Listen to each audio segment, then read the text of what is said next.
कि लगाई दी चोलिया के हुक राजा जी।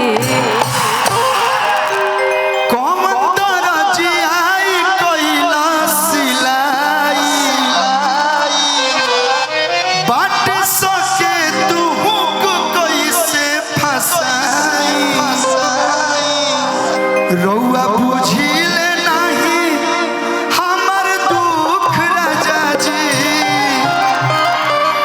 हेनियो राजा जी लोग बालो कि रउआ बुझिले नहीं हमर दुख राजा जी। त लगाई दी चोलिया के हुक राजा जी।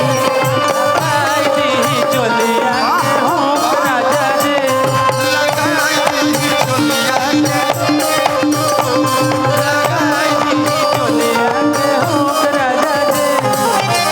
इतनी आप सुंदर लग रही हैं। आपको काजल ओजल लगा के आना चाहिए था ना भैया। हम काजल लगा दी कि पतरा देखी जतरा बनाई लिए राजा जी। कि पतरा देखी जतरा बनाई लिए राजा जी।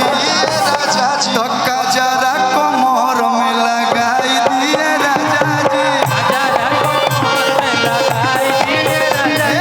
काजरा कमर में लगाई दिए राजा जी। ये हमारा नया गाना आइल बा आदि शक्ति फिल्म से। ते गाना पे डांस हो जाए भैया, हो जाए हो। पहले कौन सा करना है?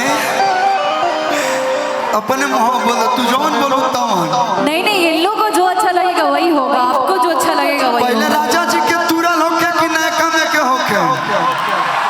राजा जी के तुरल